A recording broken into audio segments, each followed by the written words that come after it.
If you don't like your lie, you could take full relief, go back to the middle of the fairway, take a 1-stroke penalty, and now you go back 30 yards. Where everyone's hitting a 7-iron, now you're hitting a 4-iron and a shot penalty. Simple.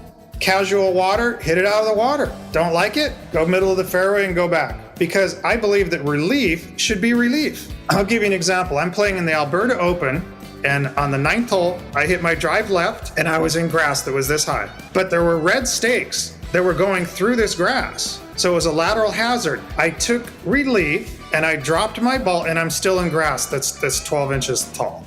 The reason that we go back 30 yards is because when you go back 30 yards, nobody cares about where you drop the ball. You're back there 3 clubs far, nobody cares when you're back there. So we were getting around the golf course in a pro-am format, 2 pros, 2 amateurs, and we were getting around in 3 hours and 45 minutes.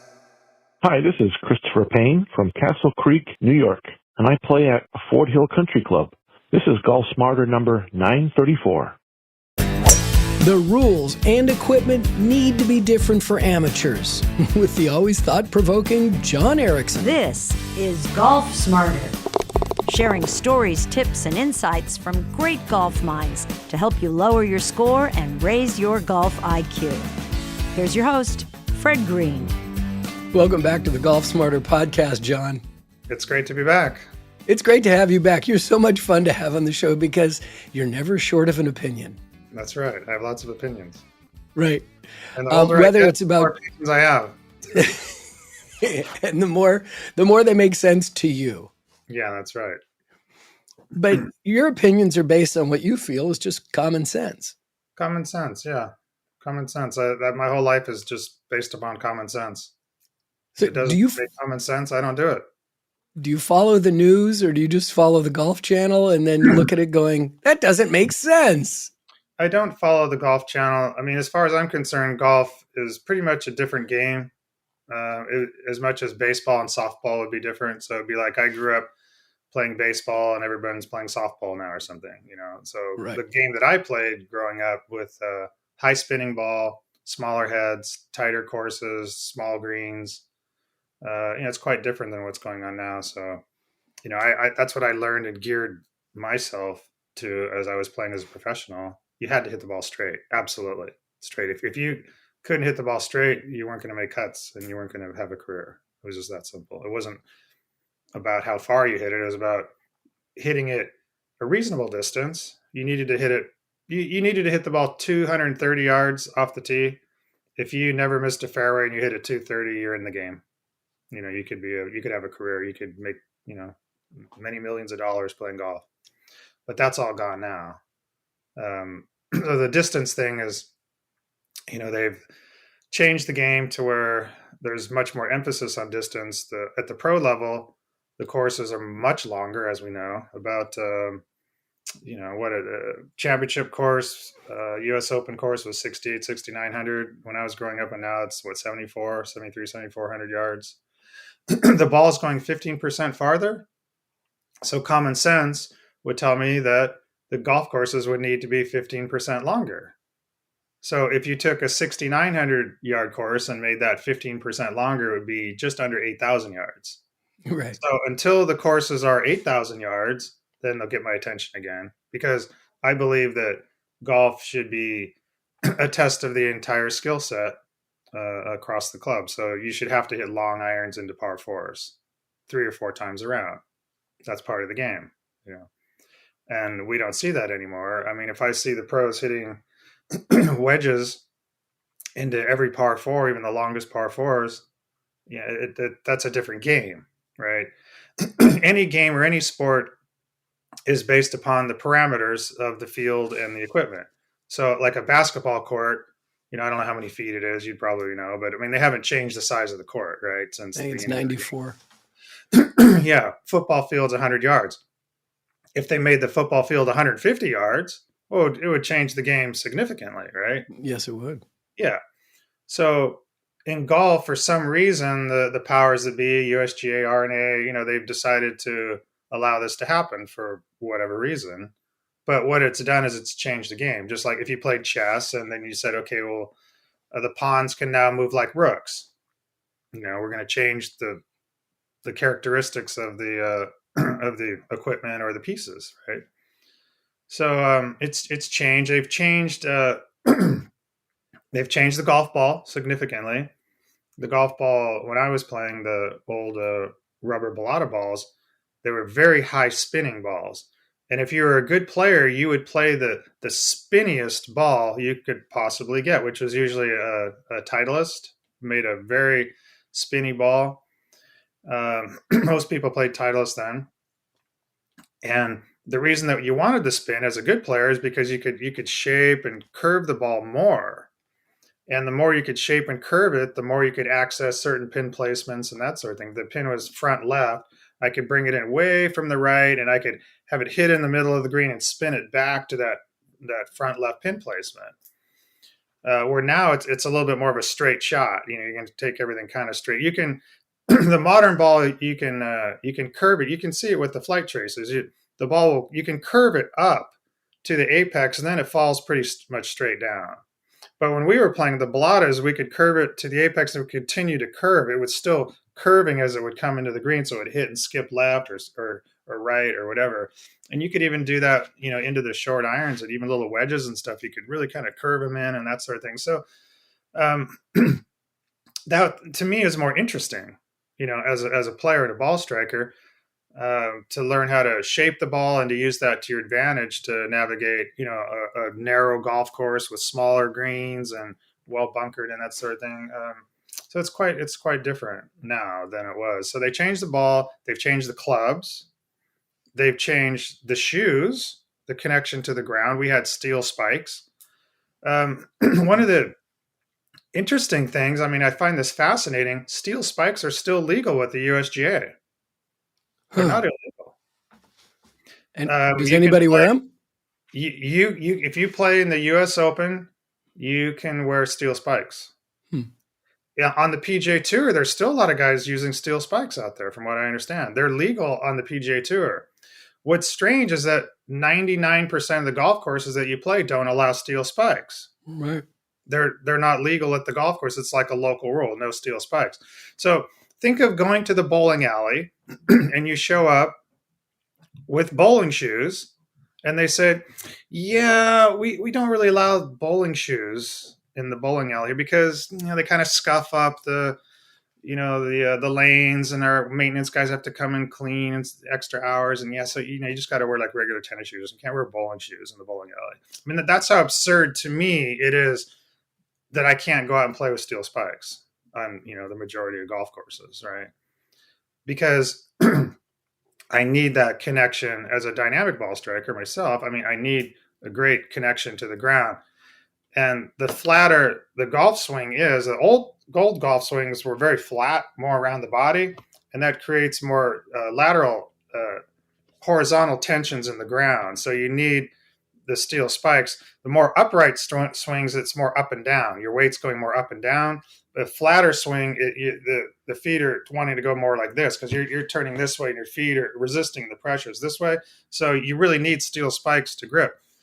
So I don't think it's a coincidence that golf swings have become more upright as the connection to the ground isn't what it used to be with this plastic spike. So they've changed the spikes, they've changed the clubs. I mean, obviously the heads on a driver are, you know, they're like toasters or frying pans are huge. When we were playing, they were, well, I've got a driver right here. I just picked this beauty up here. Okay. This is a 19, I think, you know, 50, late 50s, Ben Hogan persimmon driver. And this sits at very flat at about 50 degrees, the lie angle. Modern drivers are up over 60, 63 degrees. You know, they're very like upright like this. So this club is, you know, very flat. And the face on this club is 3 inches wide and 2 inches high, or 1.5 inches. Maximum would be 2 inches. The deep face drivers would be 2 inches. So this would be a little over 1.5 inches and 3 inches wide. And that's the surface. And that was just standard for golf clubs all the way till about the early 90s. So the question is, should that have been a parameter of the game? Like, this is a golf club. these are the parameters. You in the Major League Baseball, you couldn't just show up with a bat that's this big around, right? They'd say, you can't use that, right? I mean, the guy came out, that's a wiffle ball bat. Yeah, just big. I mean, baseball has parameters. They're still using wood, in baseball at the pro level. Yeah, so they don't kill somebody. And nobody's up in arms about that. Is that an archaic game? It's outdated. Blah blah blah. If they came in with a titanium bat and it was really thick and big like this in baseball, they say, "Oh, it's dangerous to the pitchers." Well, we need to move the pitcher's mound back now. It'll never right? happen. They can say, "Well, let's move it back." Okay, well, we'll move the pitcher's mound back. Now we got to make the bases bigger. So we make which they just did bigger. last year. They made the bases bigger. They made them longer. Oh no, not from base to base, but they made each base 3 inches larger. Oh, okay, all right. So it's easier to steal bases. Yeah, interesting. So, and then I've talked with baseball people, and they're saying that the baseball is going 6 feet farther than it used to, but 30 years ago, 6 feet farther. So there's more home runs. Plus, pitchers are throwing a lot harder than they did 30 years ago. So you're going to get more reaction off the bat. Yeah. So, right, that makes sense. But in golf, the golf ball is going, 50 yards farther. Right. So as compared with 6 feet, to 50 yards. So, but let's also wait a minute. But on a baseball field, a home run is a wedge. I mean, it's not that far when you're talking about golf. So things are relative here. Listen, we're going to take a quick time out. We'll be back in 1 minute. We'll continue this conversation of controversy with John Erickson.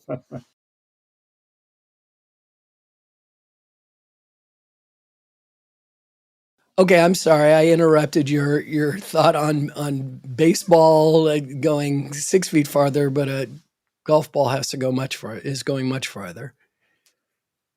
Yeah, the golf ball is going much farther. Percentage-wise, I'm hearing it's about 15% farther. So in a baseball, I'm not sure how far is a home run fence.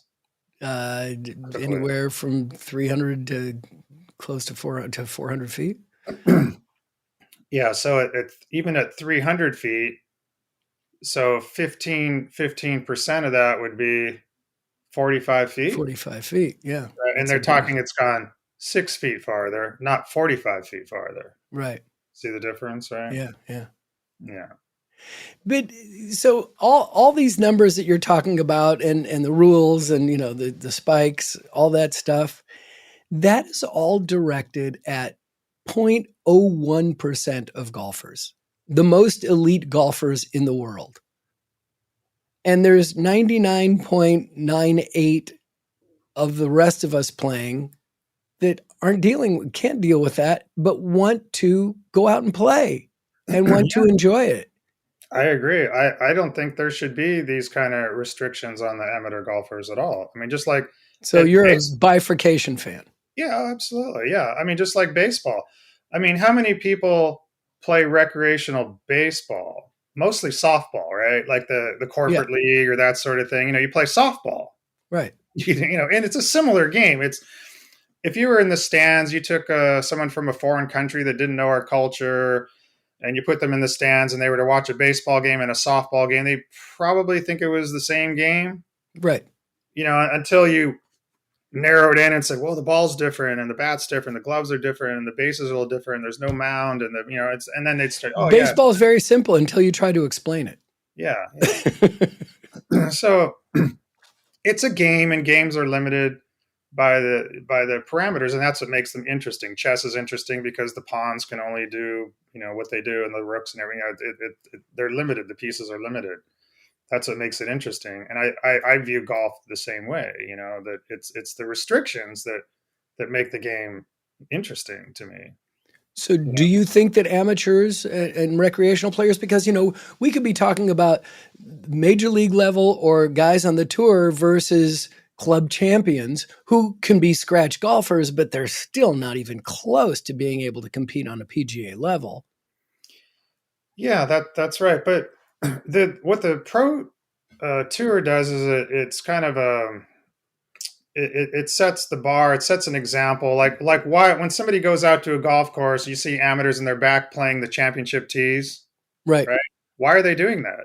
I had no idea. Because they want to play where the pros play. They want to see what it's like to be the pros play.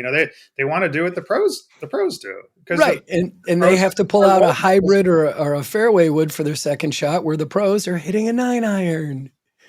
Yeah, I'll give you an example. When I was growing up as a kid, so let's say in the 1970s, I was born in 64. So my dad took me out, say 1974, when I'm 10 years old. Nice. And my dad was a club champion at the course. He was okay. a scratch player. Scratch used to mean that your average was that you would shoot par. Okay. That was your average. Like if it was par 72, his stroke average was 72. He was a scratch player. The handicap system is crazy now, but that was, it was like 10 rounds. You'd throw 1 or 2 rounds out. You take those 8 rounds and then average those, and then that was your handicap. It was very simple. Yeah. But my dad was not a particularly long hitter. He hit the ball about 230, 235 yards off the tee. And we would go out and watch the LA Open, and this is with the old balls, right? We're talking about with the persimmon woods and the old balls. And my dad, we'd go out and watch someone like Tom Kite or someone like that. And my dad was like, "Wow, I hit the ball about the same distance Tom Kite does." So in other words, my dad could actually relate to the distance that the pros were hitting, and he thought, well, if I sharpen up my short game and get a little better, at this and that, I could maybe play the pro tour. Like I could maybe try and qualify for the LA Open and as an amateur and get in and play in the tournament or something and actually compete against these guys. That's not really realistic for most people now when they see somebody hitting the ball 350 yards. It's just, there's such a disconnect. It's a huge disconnect. But in the old game, the average in up all the way in through the 1980s, the average distance that a tour player hit it was I think 253 yards. And it went to 256 yards, I think, by the end of the 80s, before the game really changed with the modern clubs and everything. The longest hitter on the PGA Tour in the early 80s, I think it was 1982, John McComish, who I knew was a player. And he was the longest hitter, and he was averaging 272 yards, I think. 272 was the longest hitter. Wow. And now that would be the shortest hitter on the PGA Tour. Yeah. Yeah. Absolutely. So the courses have changed, and you have all these beautiful, amazing golf courses that are 66, 67, 6,800 yards. I mean, Pebble Beach was 6,700 yards, 6,800 yards for many, many years until they've changed it. So to have to lengthen these classic courses, the people will say, well, it's easy to just, lengthen the course, just move the tees back. But some courses can't do that because they're only on 100. It's real estate. It's limited. Look at the problems they had at Augusta. They had to purchase land on 13 from the golf course next door, or move the tee back or whatever. But there's another thing that people aren't understanding, and it has to do with, in the old game, we were shaping the ball off the tee to fit the ball into these fairways, like curving the ball. So if you move the tees back 50 yards, I can't shape the ball around the corner. I have to hit a straight shot out to the corner. But if the tees were up, I could kind of sneak it around the corner. Like I could turn and curve the ball and draw it around the corner. I noticed this when Brad Hughes and I, played Olympic Club together a few years ago. And we said, well, look, we were playing persimmon and blades out there. And we said, let's just play it at 6,800. So we just played the course from where it used to be. And we were noticing, how beautiful it was set up to where you could sneak the ball around these corners, drawing and fading it off the tee and working. And everything was about working and shaping the ball at the Olympic Club. But then we'd look back and we'd see some tee box like 100 yards back there. So were you playing from the white tees? Yeah. So Awesome. we would go back there, and it's like, okay, with a modern driver, you can't curve it around this corner. I mean, you're going to have to hit a straight shot out to that corner, Up over the top. but you But can't get it around the corner by shaping the ball. So, and to me, that makes the game less interesting because I okay. like shaping the ball. That's what it is exciting about golf, is to learn. First, you learn how to hit the ball straight, and then you learn how to curve the ball and shape the ball, not only off the tee but into the greens, and then dealing with the different trajectories of the shots. Like if we take the Masters for example, everybody knows the famous back nine. Okay, so 10 and 11 used to be long irons into those holes. You're coming in with a low trajectory shot. That's why there's no bunkers in front of the green. It was meant to be, you could skip the ball onto the green. You could land it short or on the front of the green. And the greens are fairly narrow, but they're deep. Okay. They're designed that way to accept a low trajectory shot into the green. Now, if you take 15, 13, and 15, the par fives, those greens are wide, but they're very shallow and they're protected in the front with water, right? So the same, you're coming in with a low trajectory shot because they're both reachable in two. But it's much more exciting as a par five when a guy's hitting a 2-iron in and the thing's coming in there, blazing in there with a low trajectory. Can he stop it on the green? Coming in low. And if it doesn't, it can skip over the green. And on 15, I think there's water over that green. You get up over there. So those would be par fives because they were offered a risk and reward. You're coming in with a low trajectory, very scary shot to be hitting a 2-iron into a green with water in the front and the green is very shallow and the ball's coming in low. I mean, when I would watch that tournament as a kid, I felt kind of nervous. I remember watching Seve, maybe in 1986 or something, and he was coming in, he playing with Tom Watson, and they're coming in with these 2-iron, 1-iron, coming into these greens. And now when they're hitting, I remember seeing Phil Mickelson hit an 8-iron in. So wow. the ball's coming in high, and it just lands on the green and stops. On 10 and 11, they come in with short irons now. So they're just coming in with short irons. And I actually saw guys backing the ball up on the green. Like it would hit on number 10, they could spin the ball back. That never, ever happened in the past. They were always coming in with the longer irons, unless on 10, they could really curving the ball around that corner with a persimmon driver and a blotted ball and get it to come down the left side down that hill, and they can maybe come in with like a 5 or 6-iron. Then you had a big advantage. So all that strategy and the shaping and the trajectory and the curving, that it's not that it doesn't exist now. It's just not as much. It was much more about curving and shaping the ball. So that part of the game has changed dramatically, made it really a different game. Yeah, well, it also is the design, what the architect did. But we're going to talk about that more, but I want to take another quick time out. We'll be right back.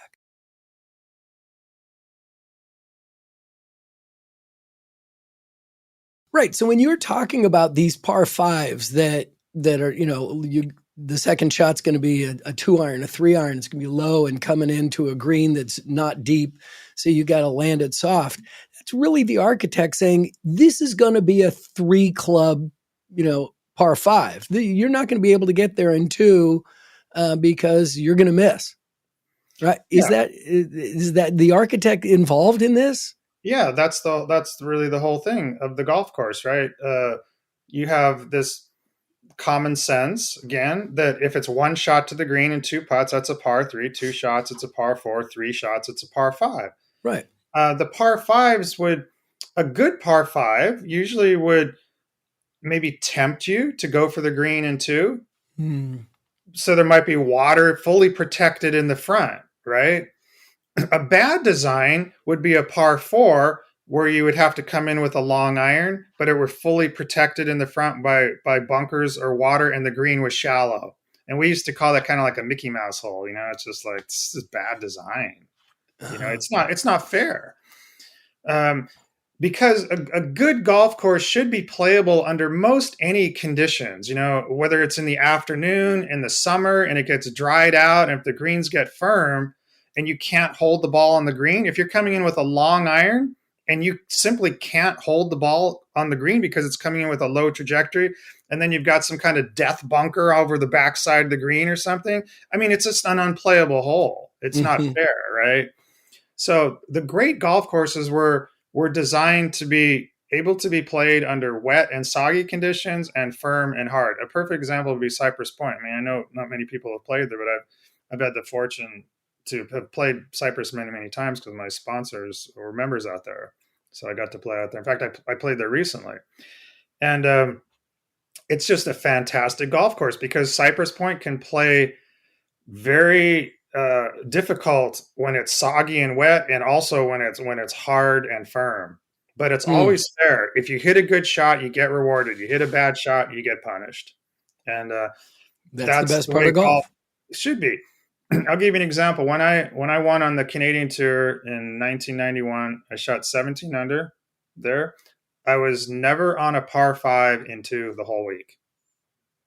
Not because I was a short hitter. I was a little longer than average. I was probably in the 70th percentile of distance, of the tour players. 70, probably 70, 75 percentile. Never on a par 5 and 2 the whole week. But shooting 17 under, every one of those birdies that I made was a one putt green. Sure. I mean, I had to earn it. I had to earn those birdies. When I see the pros hitting mid iron into a par 5 and 2 putting for birdie, it's not a birdie. I mean, in my mind, because they're hitting the ball on the green in 2 shots with a mid iron. That's right. That's a par 4. It's a par 4. So the tour is basically playing par 68s every week relative to when I was playing. Because if you're hitting the ball on the green in 2 with the mid iron, that's a par 4. I'm sorry. It's a par 4. It's a par 68. So when I see 65, to me, that's 69 when I was playing. You see all these low scores. Oh, someone shot 64. It's like, well, they're playing a par 68. That's like a par. They're playing par 68. So they're 4 under par. That's like me shooting a 68 on a par 72 when I was playing. So when you were playing versus today, when you're talking about these guys hitting the ball 350 yards off the tee, are the players a lot younger today than they were then? You can see a lot of guys coming up in their 20s, and just last week, an amateur won on the tour for the first time forever. I was really happy to see that. Yeah, that was awesome. Yeah. And then that he said, I'm not going to play next week. I'm going to go back home, right? And so it's very exciting to have an amateur win, but you're seeing more and more players in their early 20s, which when you were playing, did that exist? Were there a lot of young players like that coming out of college? Well, yeah, there were always hot shots coming out of college that would come out and do well right away. I mean, Phil Mickelson did really well right out of college. Tiger, right? Right. Really okay. well. So, it's like saying when you're talking about basketball, it's like, oh, Michael Jordan did it. Well, yeah. So he's the unicorn, he's the anomaly. That's not the rule. But what I liked about the old game better, and I think it should be, true, is that you could develop experience, right? So when you were in your 40s, it's like, hey, you've been playing these tournaments for 20 years, right? So if you're playing 4 rounds and a practice round and a pro-am, you're playing that course 6 times a year, right? Over the course of 20 years. So you're playing, someone's got 120 rounds on this course, and the guy's 40 years old, and he's played this course 120 times, and I'm showing up there for the first time. There's an equalizer there, right? Maybe the guy doesn't hit it quite as far as he used to, but he's got all the local knowledge. He knows where to hit it and how to play the course. And that enabled the older players to still be, competitive against the young guys because they could have experience on their side, of knowing the golf course. And the other thing too, because the golf ball going a percentage farther, it actually hurts the short hitters even more. Because the longer guys they're hitting it even farther percentage wise, right? So a guy who let's just say you hit a ball 200 yards and you add, 15% to that. So you're picking up 30 yards, right?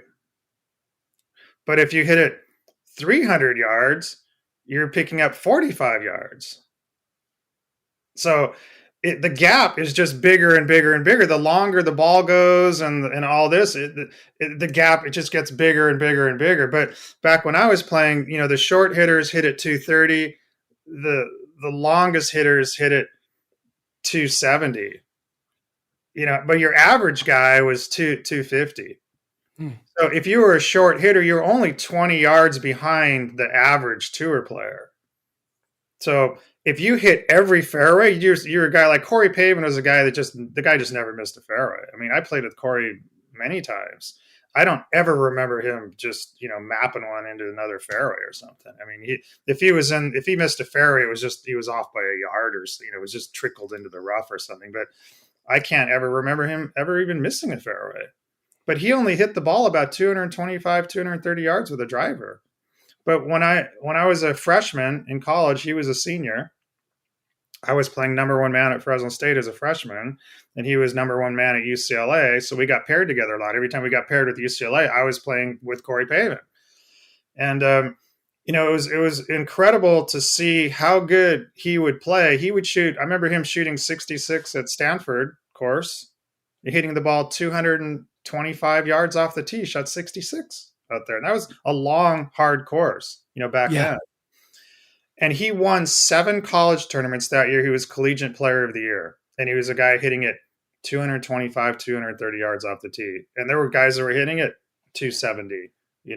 Duffy Waldorf at UCLA was really long at the time. Davis Love, I played against in the Sun Bowl, and, incredibly long hitter. But Corey Pavin would beat all these guys. So there's something, beautiful about that, actually. On the PGA Tour, you had Tom Kite winning a U.S. Open, your Chichi Rodriguez. You had guys that they were real gamey. Even Lee Trevino wasn't a real long hitter, relative to some of these other guys. So if you hit it short and straight, you could compete against someone that was long and wild. With a high spinning ball, the longer hitters had trouble keeping the ball in play because the ball spun so much more. So if they missed it a little bit, they were off in the trees. I mean, you hit a ball out of bounds, or you make a double bogey once or twice around because you're hitting it long. You're not going to want to hit it that long. You're going to try and rein it back and get it in the fairway. And so it kind of kept all the horses kind of a lot closer at the finish. Everything was a lot kind of closer in there because the long hitters weren't all that great necessarily. And the short hitters that were in the fairway all the time kind of had an advantage. So I think that was a thing that made golf more of an equal opportunity for people. And I think that's a good thing. If you were small and petite and you only weighed 135 pounds or something, but if you could just laser that thing down there, you could make a career out of golf. And I think that's a good thing. Now everyone kind of looks like, they're like a super athletes out there lying back. Everyone's, real, fit and just all that sort of thing. You don't see back in the 70s, you had guys with big beer bellies out there, and Bob Murphy and Craig Stadler and Roger Maltby. They look like they'd be cutting the grass next door in your neighborhood. You could sit there and relate to these guys. It's like, God, the guy looks like my neighbor. He's out there. I think because I guess ultimately golf was a game, right? A game, and it's now become more of a sport. I mean, you wouldn't. How do you define the difference? Well, there is a difference. You wouldn't consider chess to be a sport, right? It's a game. It's a game. Monopoly is a game. It doesn't. Does a sport require a ball? I think. I mean, would you consider croquet a sport? Probably to those who are serious about it. How about pool? Shooting pool, billiards, any kind of billiards game. Is that a sport? It might be on the sports channel, but it's not. It doesn't take any physical characteristic. You don't have to be big and strong or whatever. You just need to be tall enough to get up and over to hit the. It takes an eye. Right? It's more of a game. But it's coordination. It's and an eye and steadiness. I mean, there are elements to it. Is archery a sport or is it a game? Right? We could debate this for Yeah, you could debate these things, but my point really is that golf was, I think, more on the game side, where it didn't require any specific physical characteristics. Like if you're a horse jockey, I mean, you can't weigh 300 pounds, right? Right. You know, I mean, it takes us. If you're a basketball player, you pretty much got to be 6'4" minimum, right? Or unless you're Oh Steph yeah. Curry or something. But I mean, Steph Curry's 6'3". I mean, it's not like yeah, he's a short guy, right? he's a short. Right? He looks teeny out there. Yeah, and he's 6'3". So the beauty of golf is that you had a guy like Chichi Rodriguez who was probably what 5'6", weighed 125 pounds or something out there. Wet. And then you would have a guy like George Bear that was 6'6" and weighed 280 pounds or something. You could have these guys competing against each other, and Chichi Rodriguez won a lot more tournaments than George Bear ever did. People go watch George Bear because he could hit the ball. He could hit a persimmon driver and a blotted ball 300 yards, and people were that was just amazing. But it was fun to watch. But he didn't, he wasn't in the winner's circle very often. Right. But I think that was a good thing for golf. You could be tall and thin like George Archer. You could be short and fat like Roger Maltby. You could be you could be anything really. Yeah. And be out there. And now it's not as much that way. Everybody looks pretty fit, and they've really turned it into a sport, which I'm not saying that's the bad. competition. It's just right. different. I mean, it's all about the competition. You got to, play up to the competition. And if they're going to be in top physical shape for the stamina, for the, the mental game and everything else that goes with that, yeah, you have to compete that way. Let's take another timeout. We'll be right back.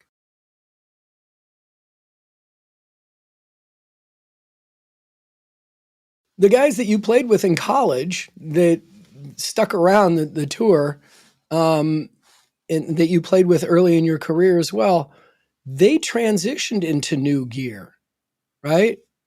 They had to make that transition. Yeah, some did, and some didn't as well. I mean, I know some of the guys didn't transition very well.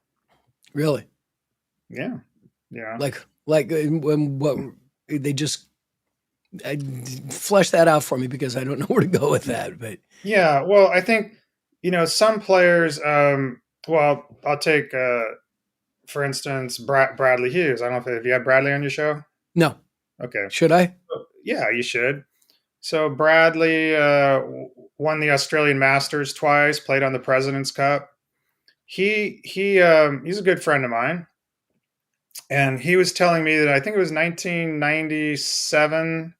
96, 97, there was a stat called total driving, which was a combination of distance and accuracy. Mm-hmm. And he led the PGA Tour. He was number one for 2 years on the PGA Tour. And then they changed the clubs, came out with they changed the ball, took a big jump, and the frying pan, big headed drivers got bigger and all this stuff. And he just stuck with the same equipment, and all of a sudden all these guys just passed him up. Just all of us so it wasn't really a matter of skill. It was just the equipment changed, right? I mean, if you look at Tiger, I mean, he was by far the longest hitter when he first came out. I mean, it was he just had a huge advantage, but that was the topic of conversation. Wow, look at how far he's hitting the ball. And then everybody else kind of figured things out, and pretty soon he's just another guy out there, right? I mean, he became just not average, a little longer than average, but there were plenty of guys that were hitting it as far as he was, if not farther. So he kind of lost his advantage. I mean, the technology, if you homogenize something, it brings everything kind of closer together, right? So if you give the high-tech equipment to people that allows certain players, based upon their swings and their swing speeds, there's a trampoline effect that comes in off the face that shoots the ball out farther, this kind of thing. But the longer hitters tend to get a little more trampoline effect coming off the club face than somebody that's shorter. So the shorter hitters actually get punished with some of this stuff, right?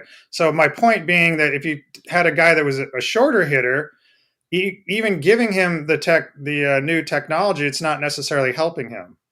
as much because he's picking up distance, but not as much as the longer hitters are, right? So when you're talking about equipment, some people transitioning, I think some of the shorter hitters didn't transition well because equipment it was helping them relative to what they used to be, but not relative to their competition, because it's competition now they're hitting it even farther.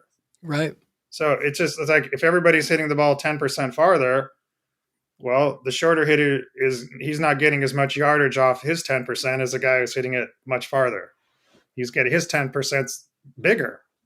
10% of 300 is a bigger number than 10% of 250, right?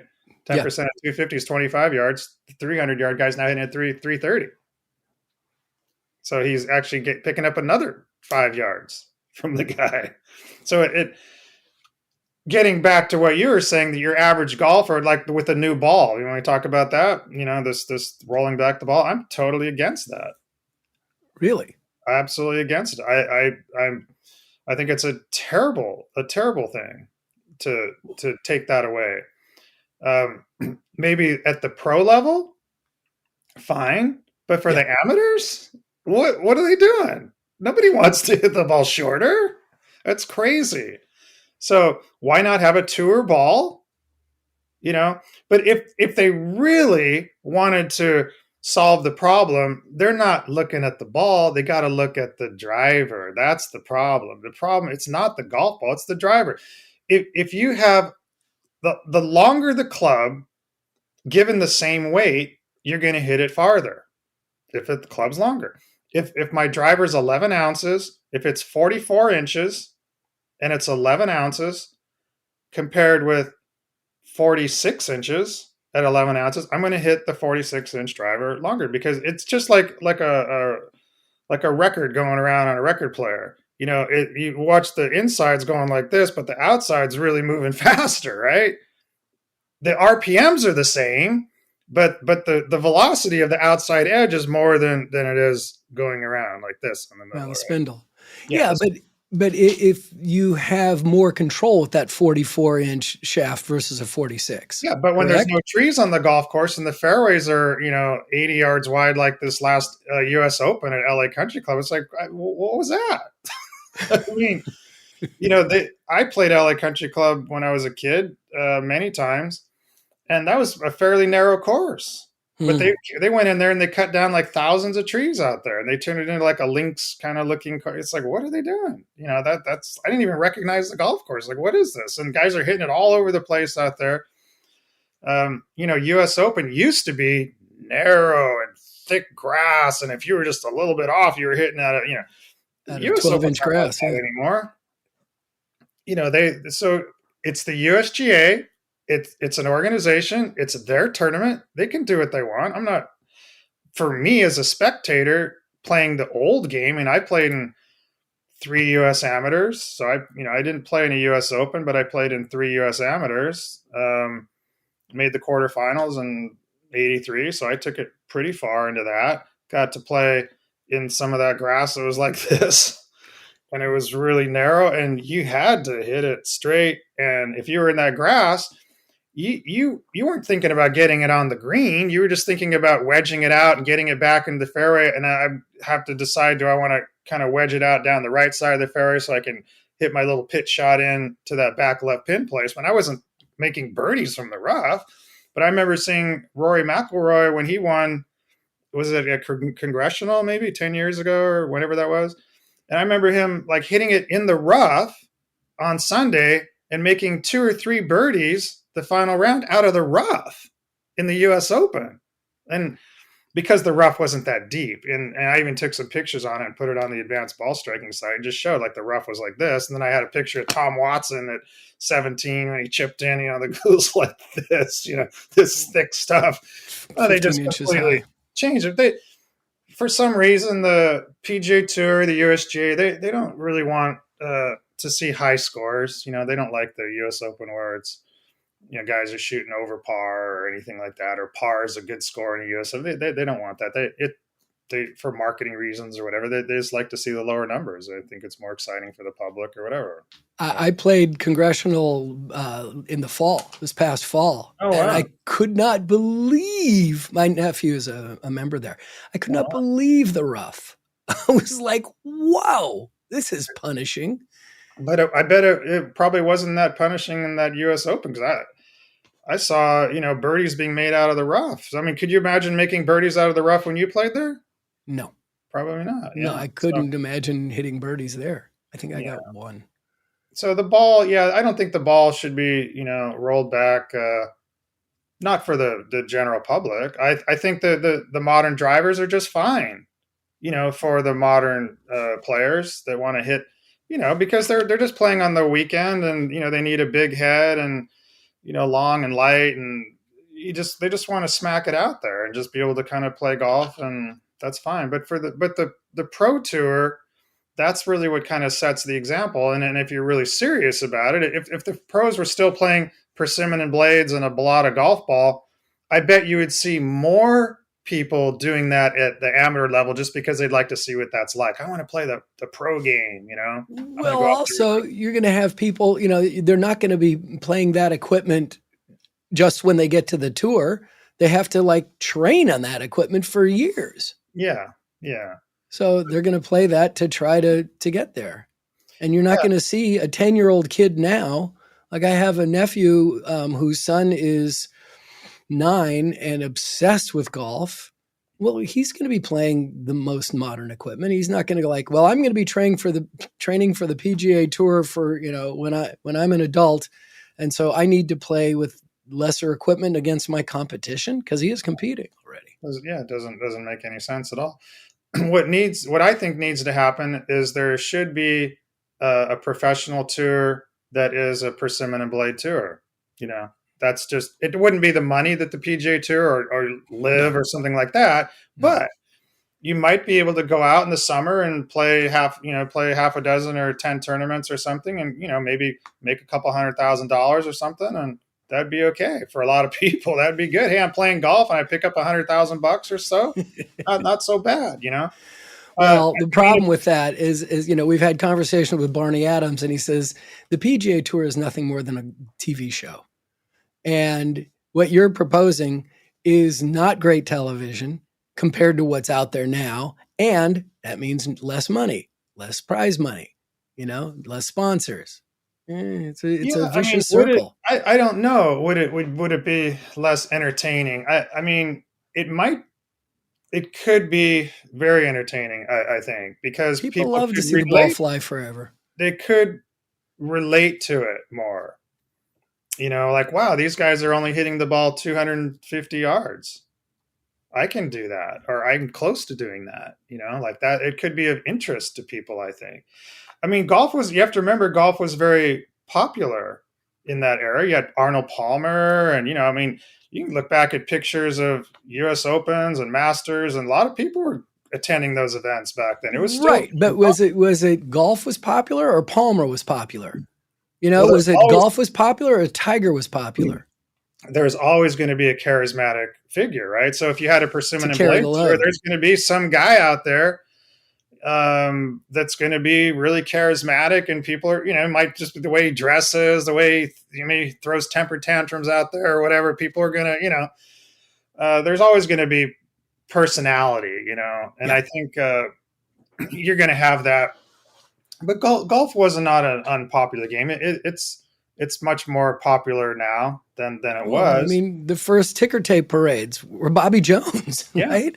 Bobby Jones, Ben Hogan. Bobby Jones was the most popular athlete in the 1920s, and he was an amateur. I think it would be interesting to bifurcate the game, and it would just solve all the problems that people are talking about. It's like it would create new ones. If you want to play the rolled back ball, you go play the Persimmon Tour. Play the classic courses, all those great courses that people talk about. All of a sudden, they're relevant again. They're played properly. The bunkering is correct. You hit the ball, you got to hit it between these bunkers. You can't fly it 50 yards over the bunkers. We did a couple events down in Las Vegas, TRGA events. I think we did three or four of them down there at the old Sahara Country Club. And we played persimmon and blades, and we played a low spinning, not a low spinning, a low compression golf ball that didn't go as far. And now everybody's hitting the ball 250 again. And now the bunkers were back in position again. You had to hit it worked the ball between the bunkers and the greens played correctly, and everybody had a great time. And it was a pro tournament. There was prize money, and we just, there was no USGA official out there because we did our own tournament. We just had our own rules, and we made the rules simple to where the entire rules of golf in the TRJ, it was one page. So in other words, you play it as it lies, period. Okay, if you don't like your lie, you're on a sprinkler head, a cart path, whatever, you could take full relief. So that meant you would go back to the middle of the fairway. You would take a 1-stroke penalty, and now you go back 30 yards. Okay, so where everyone's hitting a 7-iron, now you're hitting a 4-iron and a shot penalty. Simple. Don't like your lie? Casual water, hit it out of the water. Don't like it? Go middle of the fairway and go back. Your decision. Do you want to take a shot penalty? Because I believe that relief should be relief. In other words, I'll give you an example. I'm playing in the Alberta Open. This would have been about maybe 1988, I'll say. Okay. And on the 9th hole, I hit my drive left. I hooked it left. And I was in grass that was this high. Okay. About 12 inches. This is an audio podcast. So. But you say this high. Yeah. But the stakes, there were red stakes that were going through this grass. So it was a lateral hazard. I took relief and I dropped my ball. Okay. I had to take a penalty, 2 club lengths. I dropped my ball and I'm still in grass that's 12 inches tall. Ouch. Right? In other words, I didn't really get relief. Yeah. Or I could go back to the tee, take stroke and distance. So in other words, what we did is we said, if you're in that situation, we don't even need stakes on the course. So you don't need red stakes or yellow stakes. I'd look at that ball and say, you know what? I don't want to play this. I'm going to go back to the fairway, take a shot penalty, go back 30 yards. The reason that we go back 30 yards is because when you go back 30 yards, nobody cares about where you drop the ball. Nobody's like, hey, you're dropping it over. You're back there 3 clubs far. Nobody cares when you're back there. They see you way back there hitting a 4-iron. They don't care. So we were getting around the golf course in a pro-am format, 2 pros, 2 amateurs, pro-am format, and we were getting around in less than 4 hours, 3 hours and 45 minutes. Wow. Yes. So you want to talk pace of play? Great. You want to talk simplifying the rules? Play it as it lies. I had one shot. My ball I had to stand on a cart path. And I decided to hit the ball. I didn't take the relief. I didn't want to take a shot penalty and go back. Now, depending on what I'm comfortable with, I could have just taken a wedge and just sort of chipped it forward, right? But I took out a 2-wood. I had a good lie. It was a par 5. And I took a rip at it. I kind of lost my balance a little bit, but I hit it perfect, rolled up on the green, 8 feet from the pin, and I made eagle. Wow. What a great story. I took the lead at that point in the tournament. Wow. So my point is that way you put everything on the player. Like, do you want to play it or not? If the ball's plugged in a bunker underneath the lip, right? I don't want to do this. I'll take the shot penalty. I'll go back 30 yards, hit a wedge in, take a shot penalty. Full relief. Now, is this traditional? Actually, it is. When we traced back to the Golf Club of Leith in Scotland, they had a distance penalty written into the rules. Distance penalty. That if you hit the ball into the watery filth, you would go back 6 yards or more. Interesting. It was actually a distance penalty. So we thought, well, let's just go back 30 yards and then we'll just shut everybody up. 6 yards, people say, well, it's not 6 yards. You only went 4 yards. Or 4. Somebody's going to argue with you no matter what. 30 yards, no arguments. We got around in 3 hours and 45 minutes. So, it's a beautiful way to play the game. It's quick. And it just puts the decisions on the people what they want to do. And you don't need a rules official out there. There's no rules officials. So, and it was a professional tournament. We had real prize money. And, everyone was just playing the classic gear and everyone had a great time. So, Incredible. it's This not is why I love having you on the show. I prepared myself. I wrote 7 different topics that we could cover in an episode. I checked off one of them. Yeah, you pick the next one. Let's talk about, what do you want to talk about? Live, or you want to talk about? No, it's time to go. So, do you still have a website? Do you even care? What's your website? Our website is advancedballstriking.com. Excellent. Yep. And next time you're on, I want to get more of your history of, you playing professionally after college and that. And I'm sure we'll never get to it because I'll throw out one topic and that'll be the next hour. I played 7 years. I played 4 years on the Australian tour, 7 years in Canada, played a little bit in the US, and I won once on the Canadian tour. I had a decent, career, but that's about it. I was a good journeyman guy, basically a good guy making cuts and that sort of thing. But I realized I wasn't going to be, Greg Norman. After playing against him at that time, I was like, no. Different ball game. Yeah. Wow. So that sums up my pro career. But I found I can teach the game pretty well. Awesome. John Lag Erickson. John, great to talk to you again, man. Talk to you soon. Happy New Year. Okay, we'll see you soon. So I'm currently in Costa Rica for a couple weeks with a group of close friends to celebrate my wife's 70th birthday, but that doesn't mean we have to skip any episodes, right? I was able to survive my back and arm pain and have new shows, so why should this keep me quiet?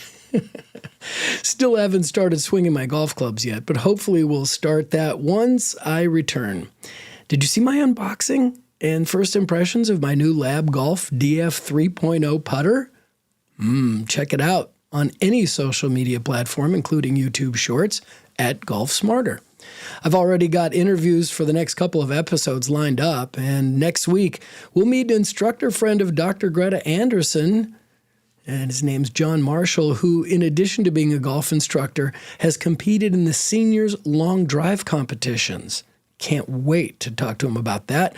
And then after that, we'll talk to course architect Augie Pisa again about his unique and fascinating thoughts on golf course design. This week's Golf Smarter ambassador is Christopher Payne of Castle Creek, New York, and he plays at Fort Hill Country Club. Let's hear from you, because I want you to take advantage of getting a free gift for something you may not think about buying for yourself. Now, by being a Golf Smarter ambassador, you'll be given a choice of 3 great gifts to choose from. And like Christopher, you can choose Tony Manzoni's video of the Lost Fundamental, or you may want to get a glove and glove storage compartment from redroostergolf.com. And our third and newest option is an 8-pack of Flight Path golf tees from flightpathgolf.com. All you have to do is introduce an upcoming episode by telling us where you're from and where you play.